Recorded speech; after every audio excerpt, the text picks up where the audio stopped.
బాబోయ్, నన్ను అనాథం చేసేసారా, నన్ను అనాథం చేసేసారా.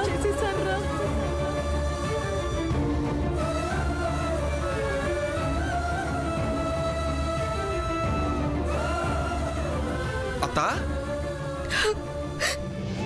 అత్తా, అత్తోయ్, నీకెవరు లేరనుకుంటున్నావా? నీకు నేనున్నానత్తా.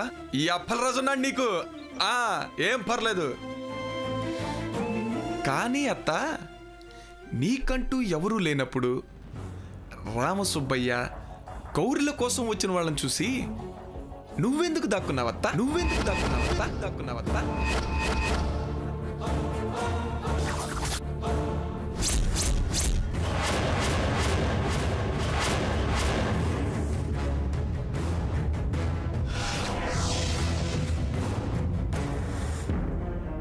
ఎవరు వాళ్ళు?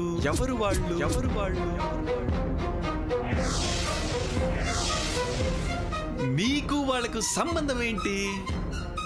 ఏం మాట్లాడుతున్నావు? ఎవరిని అడుగుతున్నావు? నాలాంటోడు 10 రూపాయలు కూడా అబద్ధం చెప్తాడు. నిప్పులాంటి నువ్వు నిజం చెప్పత్తా? ఏం లేదు. వాళ్ళు ఎవరో ఏంటో కూడా నాకు తెలీదు. వెళ్ళిపోరా, ఇక్కడి నుంచి వెళ్ళిపో. వెళ్ళిపోతానత్తా, వెళ్ళిపోతా. ఉష్ అని భద్రయ్య తాత కాకులు తోలేవాడు చుట్టాలు వస్తారని. 18 ఏళ్ల తర్వాత వచ్చింది మటికి చుట్టమో కట్టమో తెలీదు. అయినా నేను వెళ్ళిపోతానత్తా. కానీ నానడిగిన ప్రశ్న మటికెళ్ళదు. ఎప్పటికీ నీతోనే ఉంటుంది.